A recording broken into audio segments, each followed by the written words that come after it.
काय करतो? अरे तुझ्यावर नाही तर तुझं बाकीच्यांवर काय असणार? तुझं कंट्रोल स्वतःवर नाही तुझं तर दुसऱ्यांवर काय असणार? इथे असलेला प्रत्येक माणूस कलाकार आहे, लक्षात ठेव. मला त्याला बोलण्याचा अधिकार नाही, पण इथे मायबाप प्रेक्षक तिथे बसलेत, 1 तास अगोदर पासून बसलेत आणि आपण 5 मिनिटं बसले की आपला खुजले वाटत. हो, दुसऱ्या गोवाच्या गजरा कुठून जायचा?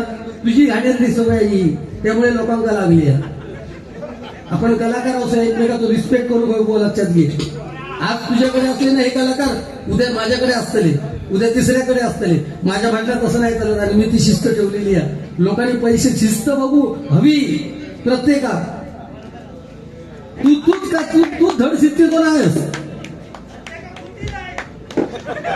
तो खोळावलो आता खोळावा मागोटा थोडा वेळात ते कुत्र दिसलो तरी त्याचा चावात तो ह्या परिस्थितीत राहतो.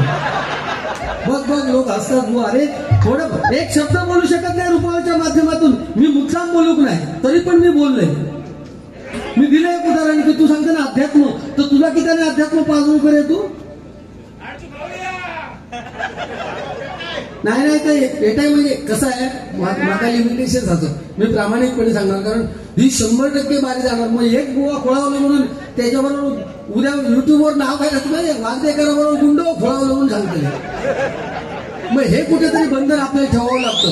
आपण दुसऱ्याच्या म्हणजे किती लेवलला बोलावं ह्याचं काहीतरी लिमिट. आपण बोल काहीतरी वेगळ्या विषयी सांगू शकतो ना आपण. काय पेटवतले माझा सांगा. पेटव म्हणजे त्याच्या कानाखाली पेटवू शकतं, बाकी काय उपयोगातच नाही. कारण सरला होतो. कित्येक लोकांचे संसार ना उद्ध्वस्त झालेत या केवळ एका नशे पाहिजे, लक्षात घ्या. मी कुठे म्हणतो त्यांनी घेतली, माझा विषयच नाहीये. मी देवा शपथ मला माहिती नाही त्यांनी गोवानी घेतले की नाही, आपला त्याच्याशी विषय नाही. कारण मी पण धुतल्या तांदळतो नाही. मी दुसऱ्याकडे जर मी बोट उचललं तर मी पण तेवढ्या विद्वत्तेतून आहे ना बुवा. म्हणजे मी काय घेऊ नाही का? लोक ओळखतात कोण घेऊ ना. माका तुका बोलण्याचा अधिकार नाही, पण तुझे हे सगळे जे टिवले बावले जे काय असत त्याच्यावर सुद्धा लोक म्हणतील का नाही घ्या वाद्य करायला घेतल्या ना की काय रे असं म्हणतील. ते तर्क मांडतील. बुवा वयस्कर ते बघा किती वयस्कर लोक आपल्या भजनात गेले. बुवा काय घेणार तुमच्याकडनं सांगा ना. ही तरुण पिढी जी आज भजनाकडे वळते ते आपल्याकडनं काहीतरी घेतात ना बुवा. मग त्यांना आपण काहीतरी देणं लागतो ना. हे तो जराचा विषय कर. तुला माहिती आहे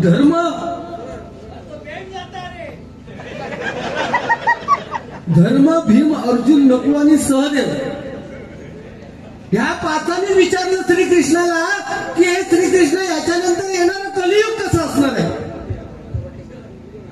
धर्मालाच कृष्णाने सांगितलं तू बाजूला हो, कारण त्या धर्माला सगळं माहिती होतं की कलियुग काय असणार आहे.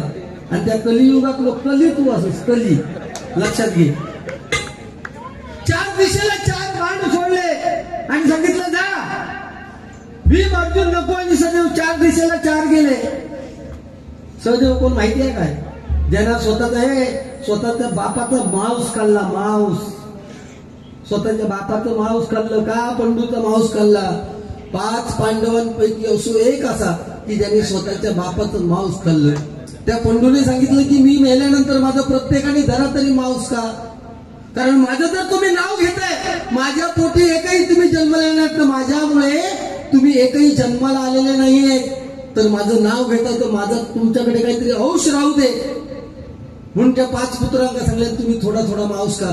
त्याच्यापैकी सहदेवान फक्त मांस खाल्ले. त्याका मेंदूचं एक तुकडं, त्याका त्रिकाल ज्ञान प्राप्त झालं. त्रिकाल ज्ञान त्याला माहिती होतं की महाभारतात काय घडणार.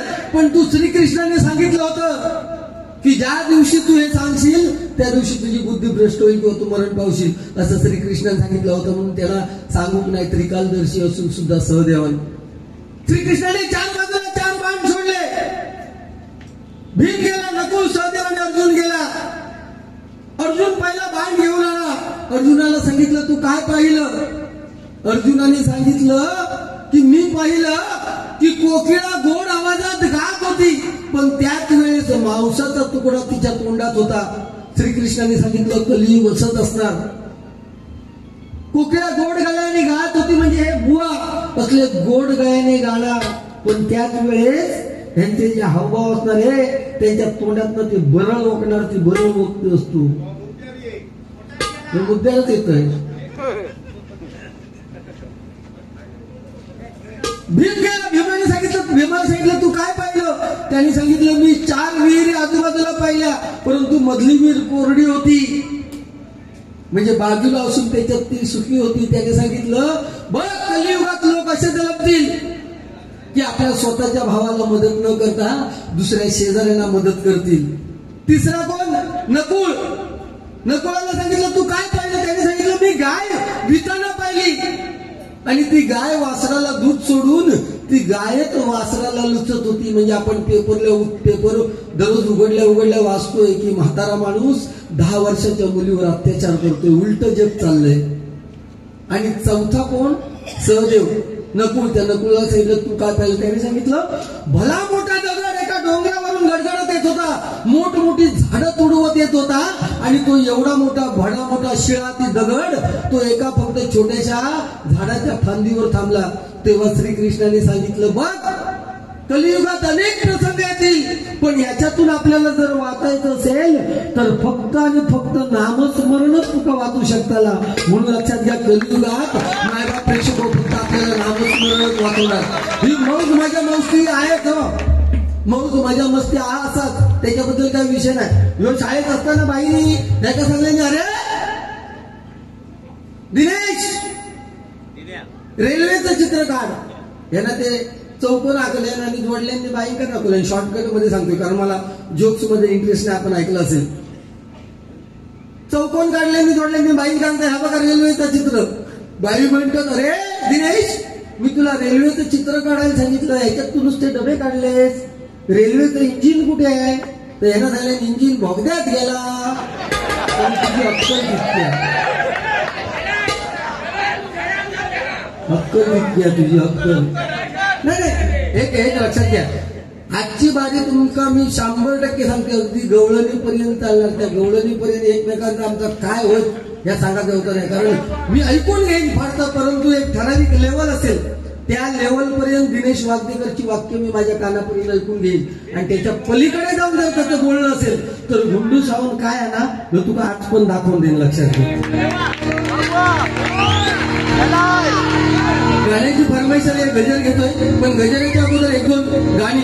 अरे एक स्वर तरी लाव, त्या स्वराबरोबर तुझा आवाज लागा. नाही ट्रेन मध्ये गातात ना ते कसला गातच आहे, आवाज लाव.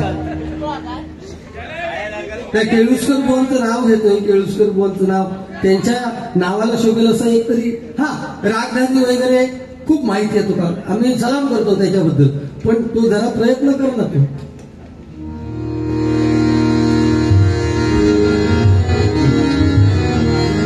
तू कधी प्रेम केलंस रे? कोणा प्रेम कधी केलंस? काय काय माझ्यावर केलं? काय एखाद्या मुलीवर केलं तर हा हा हा करशील, मग काय करतो?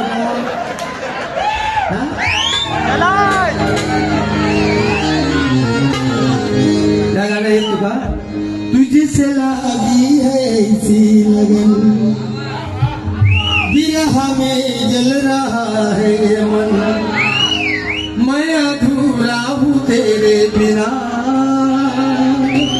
जैसे दिल के बिना धड़कन, जब तक सांसें चलेगी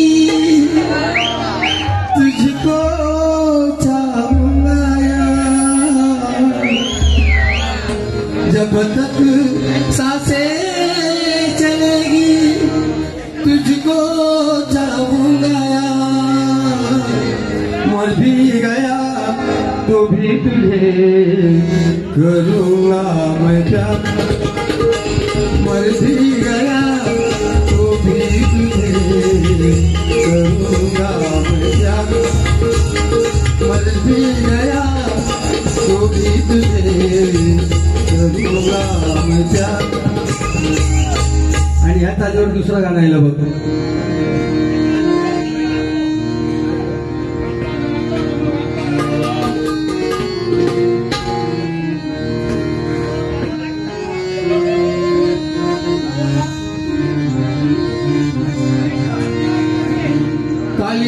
दिसतेस तर होईल कोरोनाचा चिमण लोक तुला टाकतात पुरून घे ग प्रेम करून लोक तुला टाकतात पुरून घे ग प्रेम करून काही महिना दिसते होईल कोरोनाचा चिमण काही महिना दिसते होईल कोरोनाचा चिमण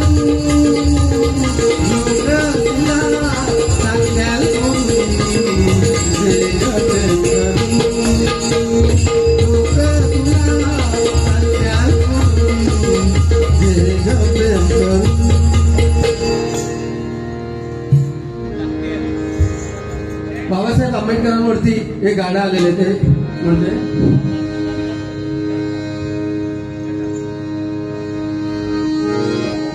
सोनियाची उगवली सकाळ सोनियाची उगवली सकाळ जन्मात आलं भीमबा हो जन्मात आलं भीमबा हो जन्मात आलं भीमबा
दशावतार दाखवा बुवा दशावतार येतो ना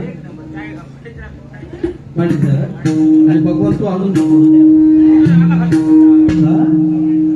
एक एक काम कर ना ठीक आहे काय पांढरीच्या लग्ना तू एक गाणं वाजून दाखव पांढरीच्या लग्नात मागा बघूदा वाजू वाजू मागा फाटलो तरी चला गायला हा फाटलं चल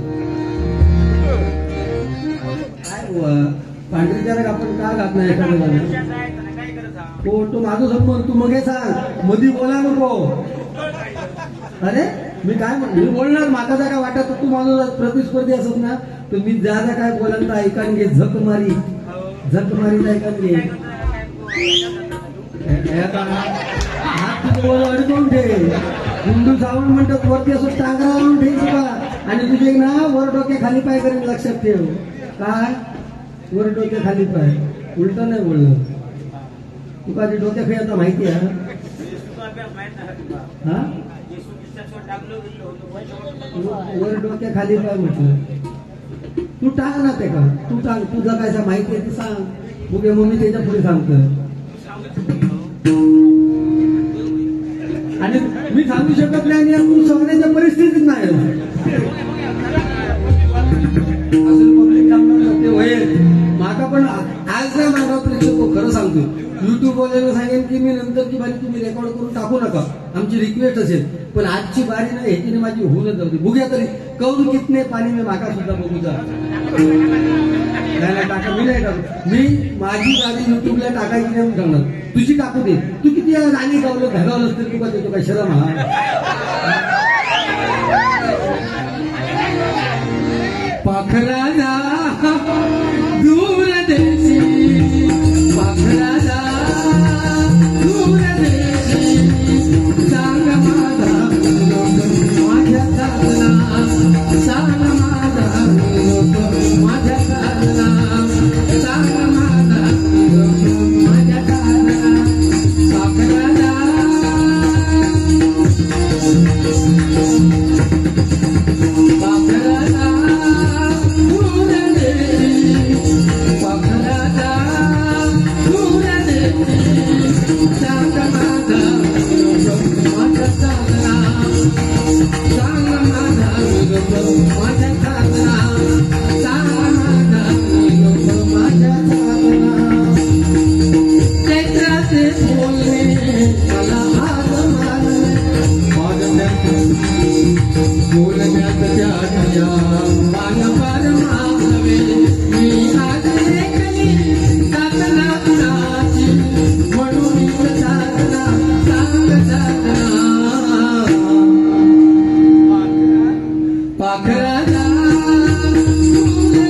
असो ऋषी आहे.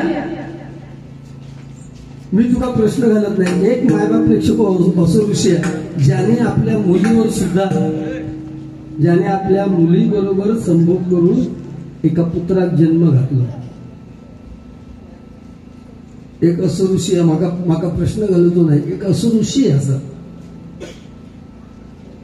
त्या ऋषीने आपल्या मुलीबरोबर संभोग करून एका पुत्रात जन्म घातला. आणि त्याचं कारण पण कसं होता म्हणतो तसं आपल्या मुलीशी वागलो. आणि हे विषय तेव्हापासून होत आलेले आहेत. तू विचार कर.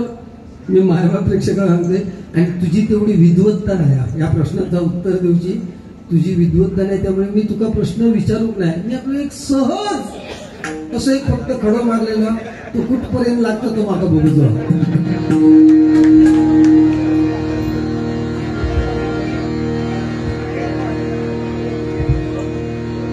गजर घेतोय.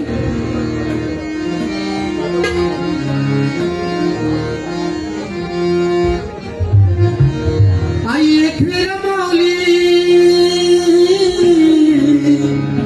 झाली कोल्याची सावली. आम्हा कोली वड्याच्या आकेला धावली. एकवीर माऊली तुझ्यामुळे दिस सोन्याचा उगवला. एकवीर माऊली तुझ्यामुळे दिस सोन्याचा उगवला. आई तुझा डोंगर आई तुझा डोंगर आई तुझा डोंगर बघ किती सुंदर रंगाने सजवला. आई तुझा डोंगर बघ किती सुंदर रंगाने सजवला. आई तुझा डोंगर बघ किती सुंदर रंगाने सजवला. रामकृष्ण मुखात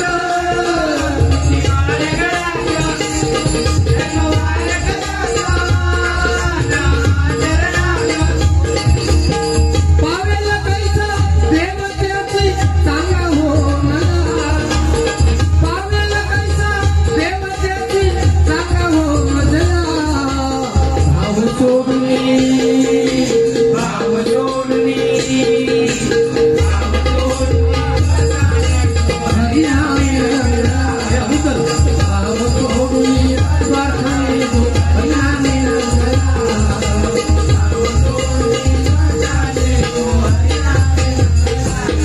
रामकृष्ण मुखात तुळशी माळ गळ्यात धर्मवाद गळ्यात ना आचरणात.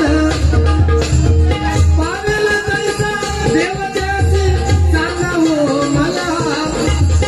पावेला कैसा देवत्याची सांगा हो मजला. भाव सोडून भाव सोडून भाव सोडून स्वार्थाने जो हरिनामी रंगला.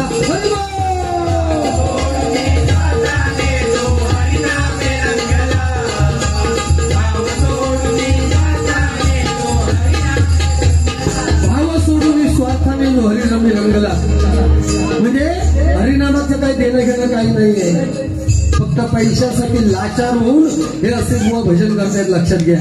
आपला स्वतःचा ज्यांका पत्तो नाही स्वतःचा ज्यांका पत्तो नाही आणि ते येऊन गाणं म्हटलं. नको झालची पोळ्या विना नको भिन्न राग. या गाण्यातून बोलाय. नको झालची पोळ्या विना नको भिन्न राग. झोपेतही विवेकाला झोपेतही विवेकाला येते आहे जागरी.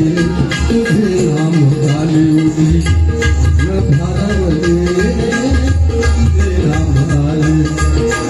अंतरंगी बायंगी मन हरपले तुझे नाम आले.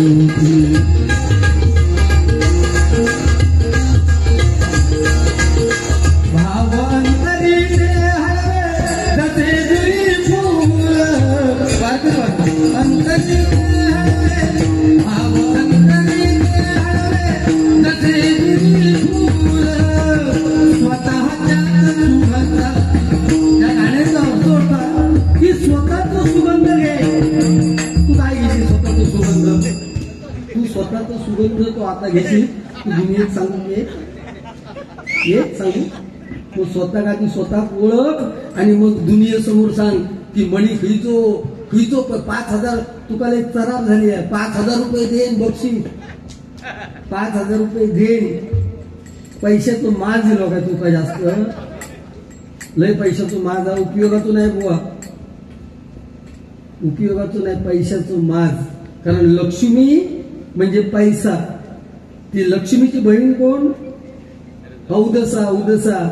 त्या औदसेन श्रीकृष्णा काय विचारलं माहितीये का? तुका लक्ष्मी जास्त सुंदर दिसता की मी औदसा जास्त सुंदर दिसता? तेव्हा श्रीकृष्णाने काय सांगितलं माहितीये की लक्ष्मी येताना माका सुंदर दिसता आणि औदसे तू जाताना माका सुंदर दिसतस. लक्षात घे. औदसा उपयोगाचा नाही. माणसात पैशाचो ज्यांका गर्व झालो ना त्या 1-2 वर्षात प्रत्येकाने दाखवून दिल्या. करोडो रुपये ज्याच्याकडे आणा तो आपल्या स्वतःच्या प्राणासाठी डॉक्टरांचे हातपाय पडत होतो की लाखो करोडो रुपये जाऊ देत पण माझा जीव वाचवा. कुणाचा एकुलता एक मुलगा गेला असेल तर आई वडिलांना दर्शन घेता आलं नाही सदा, किंवा कोणाचे आई वडील गेले असतील एकुलता एक मुलगा असेल तर शेवटचं अंतदर्शन सुद्धा त्या कोरोनामध्ये घेता येईल नाही. पैसो काय कामाचं नाही. म्हणून सांगतोय तुम्ही तुमचं नाव कमवा, तुमचं कर्म तुम्हाला उपयोगी येणार आहे, तुमचं पैसे तुमचा उपयोगात येणार नाही. पैसे काय उपयोगात नाही. म्हणून रस्त्याने चालताना असं चाललं पाहिजे की समोरच्या माणसाने राम ठोकला पाहिजे. आम्ही रस्त्याने जातो ना तेव्हा लोक प्रेमाने हाक करतो गुंड्या, समाधान वाटतं. हो दिनो आमचं समाधान वाटलं खरोखर. सन्माननीय धुरी बुवा यांच्याकडून प्रदीप वाळके आमचे पखवाज बांधायचे त्यांच्यासाठी 100 रुपये. सन्माननीय खडपकर यांच्यासाठी 100 रुपये आणि माझ्यासाठी 100 रुपये पारितोषिक आलेले आहे. मंडळाच्या वतीने स्वागत करतोय. धन्यवाद. म्हणून रस्त्याने चालताना असं चाललं पाहिजे की समोरच्या माणसाने राम ठोकला पाहिजे आणि मरताना असा मरायचा ना की आपलं पोरगो जर मडक्या घेऊन पुढे लागलो आणि मागे वळून बघले तर लोकांच्या डोळ्यात काहीतरी अश्रू दिसा पुढे. लक्षात घे. तर आपण जगून फायदो व्हा. लक्षात घे. नाहीतर काय जगून फायदो नाही. काय जीवन आपलं नश्वर. अरे आज आहोत आपण इथे बारी केली, उद्या तरुण माणूस येऊ शकता गुंडो गेलो. अरे काय बारी करून गेलो.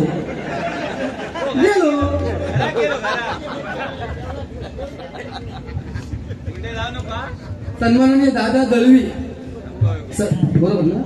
सन्माननीय दादा दळवी यांच्याकडून माझ्यासाठी 200 रुपयाचं पारितोषिक आलेलं आहे. म्हणून म्हणतो बघा, जिंदगी एक किराए का घर है, एक न एक दिन बदलना पडेगा. 84 लक्ष योजनेनंतर आपल्याला जर मनुष्य प्राण्याचा देह मिळाला ना मागा प्रेक्षको, तर आपले जन्मदाते आई वडील त्या आई वडिलांच्या डोळ्यात कधी अश्रू येऊ देऊ नका. आपल्या आयुष्यात कधी दुःख येणार नाही. लक्षात घ्या. नाहीतर आजकालची तरुण पिढी बापाचं एक वाक्य आलं ना की कचकन बापाच्या अंगावर फिरतात. बापाची बोलण्याची हिंमत नाही. मग त्या तरुण पिढीला मला सांगायचंय, कधीतरी प्रेमाने आपल्या बापाला प्रेमाने मिठी मारा. म्हणजे त्याची पिकलेली गाडी जेव्हा तुमच्या गालाला लागेल ना तेव्हा तुम्हाला समजेल की मी अजून किती लहान आहे. नाहीतर बापाचं चप्पल पायात गेलं की मी केलं मोठं, माझे हात चंद्राक लागले. पण त्या बापाविषयी कोणालाच काय नाही हो. जिकडे तिकडे जावं तिकडे आईवरती कविता लिहिल्या गेल्या, आईवरती अभंग लिहिले गेले, आईवरती कादंबऱ्या लिहिल्या गेल्या.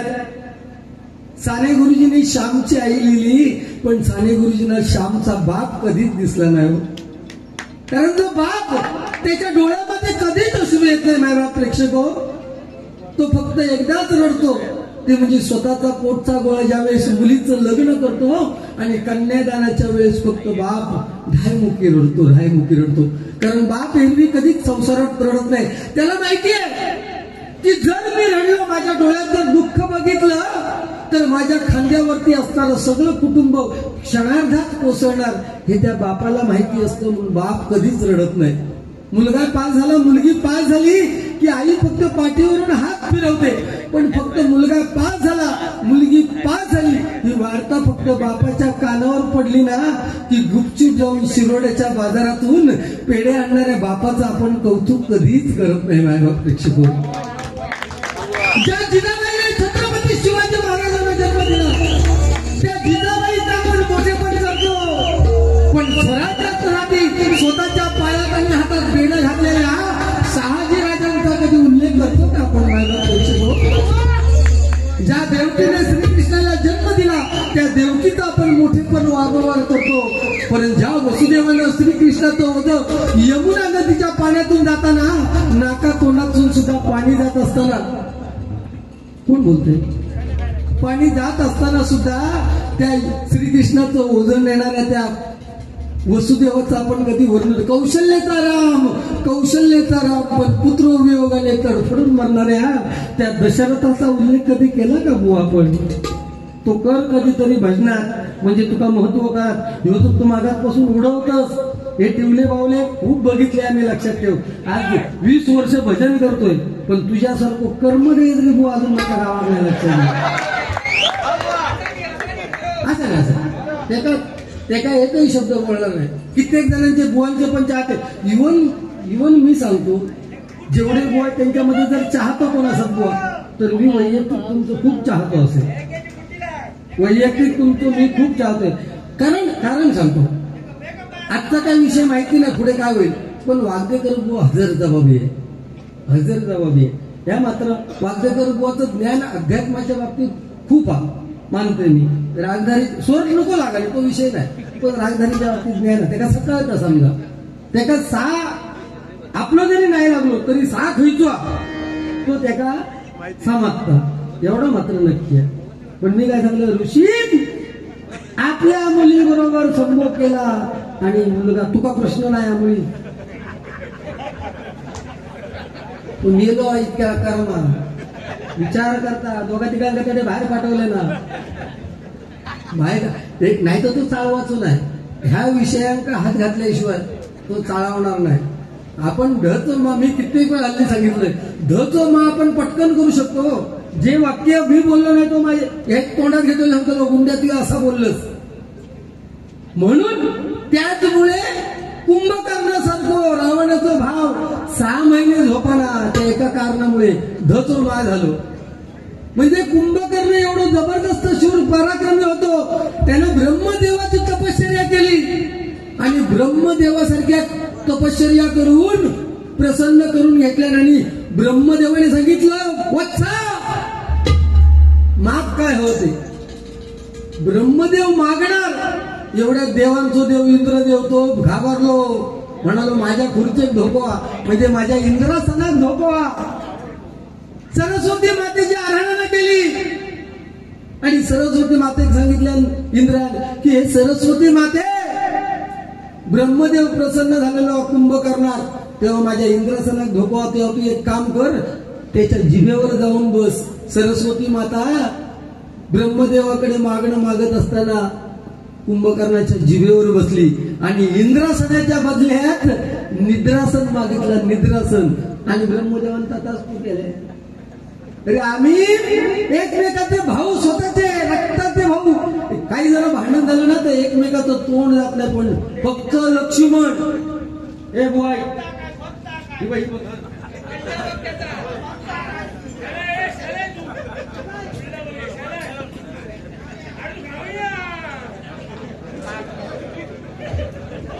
तू आता पान खातोस ना किंवा मी खातोय, तू पानाचं देठ तोडून किती टाकतोस रे.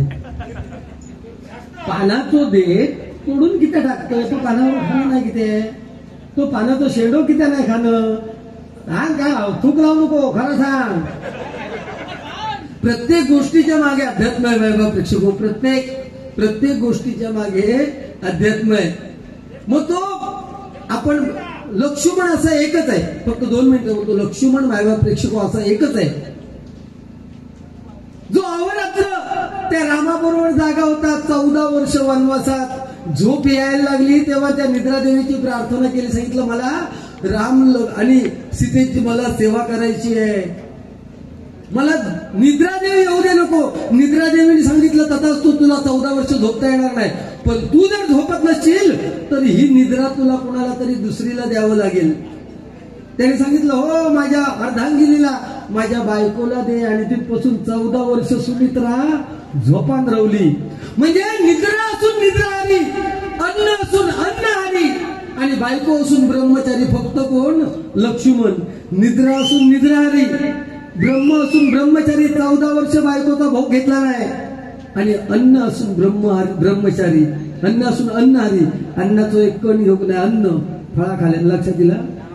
ते असो विषय होतो की ह्या गोष्टी परिपूर्ण असल्याशिवाय मेघनाथ मरू शकत नाही. रावणाक मारणं एवढं सोपं नव्हतं रामात. मग विभीषणाने सांगितलं जर रावण मारायला पाहिजे तर त्याच्या अगोदर त्याचा मुलगा मेघनाथ म्हणजे इंद्रजित, ज्यांना 14 वेळा इंद्र जिंकले त्याका मारूचो लागत. आणि त्याका रामा तू मारू शकत नाही. विभीषणाने सांगितले त्याका मारूचो असत तर लक्ष्मण तू मारू शकता.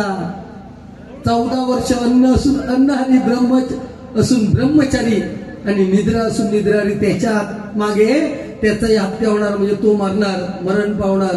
आणि तो मेघनाथ मेल्यानंतर रामान रावणाचा काम फत्ते केल्यानं लक्षात ठेव. हे गोष्टी सांग, ह्याच्या पलीकडे जाऊन सांग, माका आनंद वाटत. लक्षात ठेव. फेरा 84 चुकवून, फेरा 84 चुकवून, फेरा 84 चुकवून, फेरा 84 चुकवून, जन्मलासी विचारातून, जन्मलासी विचारातून, जन्मलासी विचारातून, जन्मलासी विचारातून, वचन दिले त्या भगवंताला झालासी बेईमान, झालासी बेईमान, मुखी नाम बदला भगवंत मानेला, मुखी नाम बदला भगवंत मानेला, मुखी नाम बदला भगवंत मानेला, सत्कर्म करेला गाठी पुण्य पडेला, सत्कर्म करेला गाठी पुण्य पडेला, सत्कर्म करेला गाठी पुण्य पडेला. पावेला कैसा देव त्याची सांग हो मला, पावेला कैसा देव त्याची सांग हो मला. भाव सोडून भाव सोडून भाव सोडून मनाने तो हरिनामे रंजना, भाव सोडून मनाने तो हरिनामे रंजना, भाव सोडून मनाने तो हरिनामे. ऐका ऐका हो सारे जण, ऐका ऐका हो सारे जण, ऐका ऐका हो सारे जण, ऐका ऐका हो सारे जण. महाभारताचा प्रसंग, महाभारताचा प्रसंग, महाभारताचा प्रसंग, महाभारताचा प्रसंग. युद्ध सहाया कृष्णाची गेला दुर्योधन, युद्ध सहाया कृष्णाची गेला दुर्योधन, पाठ कृष्णाची गेला दुर्योधन, पाठ बसला चरणावर, पाठ बसला चरणावर, पाठ बसला चरणावर, पाठ बसला चरणावर. शिरापाशी उभा सुधन, शिरापाशी उभा सुधन, शिरापाशी उभा सुधन, शिरापाशी उभा सुधन. उठून कृष्ण मानला तो श्रेष्ठ भक्त अर्जुन, मानला तो श्रेष्ठ भक्त अर्जुन. उठून कृष्ण मानला तो श्रेष्ठ भक्त अर्जुन. म्हणजे दोन कधी कमी गेले, शेवटचा कडबो घेतलाय. महाभारताच्या युद्धाच्या अगोदर श्रीकृष्ण झोपलेले असताना युद्धाच्या सहाय्यासाठी दुर्योधन श्रीकृष्णाकडे गेला आणि अर्जुन सुद्धा आशीर्वाद घेण्यासाठी गेला. दुर्योधन जाऊन श्रीकृष्णाच्या डोकीवर जाऊन बसला, डोकीच्या बाजूला, आणि अर्जुनाला तो पायाजवळ बसला. श्रीकृष्ण ज्यावेळेस उठला तेव्हा अर्जुनाला पाहिलं आणि अर्जुनाला सांगितलं, पार्थ अर्जुना कशासाठी आलायस, का हवं ते माग. तेव्हा दुर्योधनाचा अभिमान जागो झालो. त्याने सांगितलं, श्रीकृष्णा त्या अर्जुनाच्या अगोदर मी आलोय आणि त्याच्या तुझ्या डोकीवरती मी बसलोय, मला मागण्याचा अधिकार आहे. श्रीकृष्णाने सांगितलं, तू जर अगोदर असेल तर माग तुला काय हवं ते. तर त्याने सांगितलं, मला यादव कुळाची तुझी जी सैन्य आहे ते मला पाहिजे. दिलं. आणि अर्जुनाने सांगितलं, भगवंता परमेश्वरा श्रीकृष्णा मला फक्त तू हवायस. आणि त्याप्रमाणे श्रीकृष्ण अर्जुनाच्या रथाचा सारथी झाला. आता तो रथ म्हटल्यानंतर तो जो ध्वज आहे, ध्वज, त्या ध्वजावरती कोण आहे? हनुमंत. आता मला सांगा, रामायणातला हनुमंत, मग तो महाभारतात मध्ये श्रीकृष्णाच्या रथावरती, अर्जुनाच्या रथावरती, त्या ध्वजावरती का आरूढ झालाय? त्याच्या मागे पण कारण आहे. अर्जुन ज्यावेळेस अरण्यामध्ये 1 वर्षाचा त्रास भोगू गेलो तेव्हा नदी किनारा सांगते ना, तो त्रास काय तो तू सांग. तो त्रास काय माहिती आहे? 5 पांडवांनी जी द्रौपदी आणली ना, द्रौपदी, ती कुंतीक दाखवून नेल्याने सांगितलं, आई तुझ्यासाठी का आणलंय बघ, आई तुझ्यासाठी का आणलं बघ. कुंतीन काय तर माहिती नाही. तिने आणलं तर 5 भावांनी वाटून खावा. आणि जेव्हा द्रौपदी समजली तेव्हा कृष्णाने सांगितलं, नाही जर 5 भावांना सांगितलं तर 5 भावांनी ती वाटून घेऊ गई. 5 भावांना प्रत्येकात ती वाटणे केली, बरोबर. आणि तिथे एक असो विषय होतो, एका वेळेस एकच तिच्या बरोबर राहणार, द्रौपदी बरोबर. आणि कर्मधर्म संयोगात त्या द्रौपदीच्या बाहेरचा जो त्याची जी शयनगृह होती त्याच्यामधला, आणि ओळख काय ठेवायची तर प्रत्येकाने चप्पल आपलं बाहेर ठेवायचं. त्याच्यात बरेच विषय अडकून आहेत बघा. चप्पल बाहेर ठेवायचं, चप्पल कुत्रोनी चप्पल नेल्या, त्यामुळे अर्जुन भुतर गेलो. तेव्हा धर्माने शाप दिल्या, तुका आता 1 वर्ष तुका जावता लागताला अरण्यात, म्हणून अर्जुन बाहेर गेलो. आणि द्रौपदीने कुत्र्याक शाप दिल्या की माझं इथे आपण एकत्र असताना तू चप्पल पळवलं ना, म्हणून तुका शाप. ह्याच्यानंतर तुझा जो संभोग होईल ती दुनिया उघड्या डोळ्याने तुझं बघित. म्हणून कुत्रे रस्त्यावर का काय करतात त्याचं कारण द्रौपदीचा शाप हा उगीत नाही ही गोष्ट. आणि सत्य परिस्थिती, ही सत्य परिस्थिती आहे, ह्याच्यामध्ये खोटं काय नाही. आणि अर्जुन जो गेला तर तो समुद्राच्या किनाऱ्यावर गेला तर त्याने बघितलं की रामाने इथे सेतू बांधलाय लंकेमध्ये जाण्यासाठी. आणि हनुमंत तिथे बाजू का, हनुमंतात बघितले, सांगता कसलो तुझं राम, अरे सेतू दगडांचो बांधले, मी जर असते ना तर बाणांचो बांधलं असतं. तर हनुमंत म्हणाला, तुझी हिंमत आहे तर बांध ना बाणांचो. क्षणार्धात नाही जर तोडून टाकले ना तर हनुमंत माझं नाव नाही. आणि क्षणाचाही विलंब न लावता झप झप झप झप बाण सोडले आणि अर्जुन धनुर्धाने त्याने असा सेतू बांधला. आणि सेतू बांधून तयार झाल्यानंतर हनुमंत तो वरती गेला आणि थैथया नाचून क्षणार्धात तो तोडून टाकला.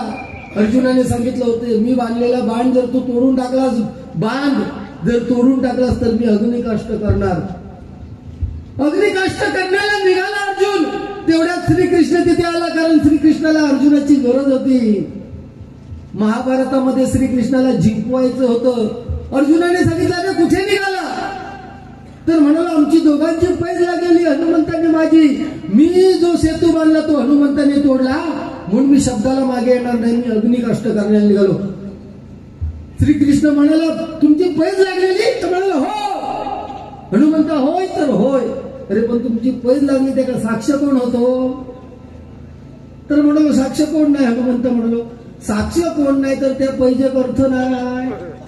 तो मग 5,000 रुपये काढून देतोय, तू काढून ठेवा ती 5,000 रुपये वरती, तर ते पैसे नाही तर तोंड म्हणून बकबका करून उपयोग नाही. मग श्रीकृष्णाने सांगितलं, माझी साक्ष नाही तर उपयोग नाही. आता मी साक्ष देतो, परत तू बाण बाण. परंतु सेतू बांध अर्जुनाने परत सेतू बांधला आणि हनुमंत तोडून गेलो. लक्षात येईल श्रीकृष्णाच्या की हनुमंत परत सेतू तोडणार म्हणून श्रीकृष्ण भगवंत तो. त्या श्रीकृष्णाने आपल्या त्या अर्जुनाची लाज वाचवण्यासाठी खाली सुदर्शन चक्र धरला, बरोबर ना. आणि तेव्हा हनुमंत हरलो. तेव्हा हनुमंताने सांगितले आता महाभारताच्या युद्धामध्ये जो ध्वजा त्या ध्वजावरती तुका हनुमंता ग्रहाचा लागत म्हणून मायव प्रेक्षको हनुमंत त्या ध्वजावरती आहे. धन्यवाद. शेवटची ओळ. जो गेला गर्वाला तो मेला गर्वाला, जो गेला गर्वाला तो मेला गर्वाला, जो गेला गर्वाला तो मेला गर्वाला. मेरा जोगी मुलाला तुझा अभिमान, मेरा जोगी मुलाला तुझा अभिमान, मेरा जोगी मुलाला तुझा अभिमान. पावेला कैसा देवत्यासी जाना हो मजला, पावेला कैसा देवत्यासी जाना हो मजला.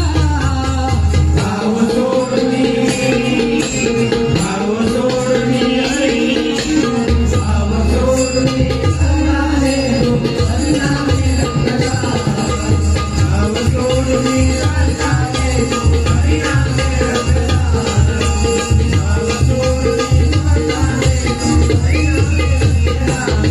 रामकृष्ण मुखाता तुझी पाळ गया, रघुवार गया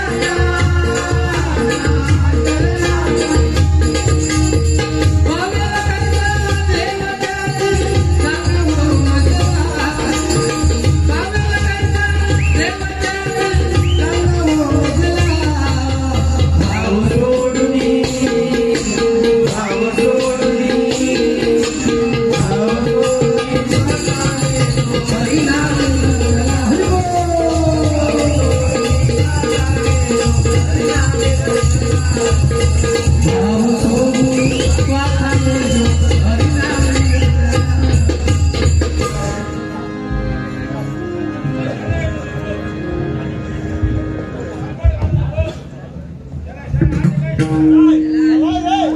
रखला.